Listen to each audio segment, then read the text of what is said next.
Hello hi guys, ఎలా ఉన్నారండి అందరూ? ఈరోజు నేను పప్పు బచ్చల కూర గోంగూర చేస్తున్నాను. యాక్చువల్లీ పప్పు బచ్చల కూర చేద్దాం అనుకున్నాను. దానికి కొంచెం పులుపు ఉండాలి కదా, చింతపండు వేస్తాం కదా. చింతపండుకి బదులు నేను గోంగూర వేస్తున్నానండి కొంచెం.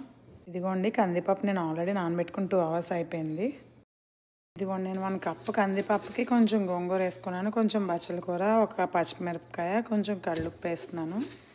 దీన్ని కుక్కర్లో వాటర్ వేసుకొని ఈ గిన్నె ఇందులో పెట్టేస్తానండి. మనం డైరెక్ట్గా చిన్న కుక్కర్లో కూడా వండుకోవచ్చు, బట్ ఇప్పుడు ఎందుకో కుక్కర్స్ వాడుతుంటే ఎల్ఈడి వల్ల ప్రాబ్లమ్స్ అవి వస్తాయి అంటున్నారు కదా. అంతా మనం అవాయిడ్ చేయలేము, కొంచెం కొంచెం తగ్గిద్దామని నేను అందులో ఒక గిన్నె పెడుతున్నాను. పప్పు కుక్కర్లో పెట్టేసి ఆన్ చేసేసాను నేను. మీకు నేను రసమలై చేశానండి, అది మీకు చూపిస్తాను. యాక్చువల్లీ మీకు రెసిపీ చూపిద్దామని మొత్తం అంతా షూట్ చేశాను. కాకపోతే ఏమైందంటే అది కొంచెం షుగర్ తగ్గింది, కొంచెం అంత అంటే బాస్కి స్వీట్ ఎక్కువ లేదు, లైట్ స్వీట్ ఉంది.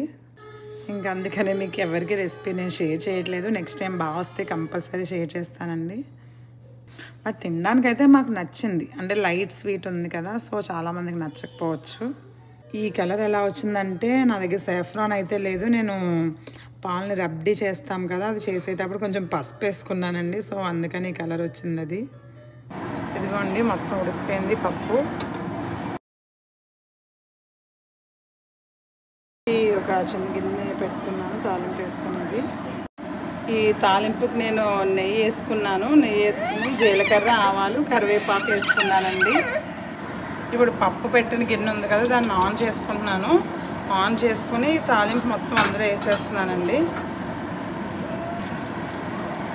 అంతేనండి, లాస్ట్లో పచ్చుల్లిపాయ ముక్కలు వేస్తాను ఇందులో. అలా ట్రై చేయండి, పచ్చుల్లిపాయ ముక్కలు వేసుకుని పప్పులో చాలా బాగుంటుంది. మరి పప్పుని మెత్తగా చేయకుండా చూస్తున్నారా, పప్పుల్లా ఉంది, బట్ ఉడికిపోయింది పప్పు అయితే. ఇవన్నీ పచ్చి ఉల్లిపాయ ముక్కలు వేసేసాను. పులుపు పప్పు కదా, అంటే మనం గోంగూర పులుపు వేసాం కదా, పచ్చి ఉల్లిపాయ ముక్కలు వేసుకుంటే చాలా బాగుంటుందండి. మీకు నా ఛానల్ నచ్చితే లైక్ చేయండి, షేర్ చేయండి, సబ్స్క్రైబ్ చేయండి. మళ్ళీ నెక్స్ట్ షార్ట్తో మళ్ళీ కలుద్దాం. Bye bye. ఆనియన్స్ వేసిన వెంటనే ఆఫ్ చేసేసానండి, అంతే.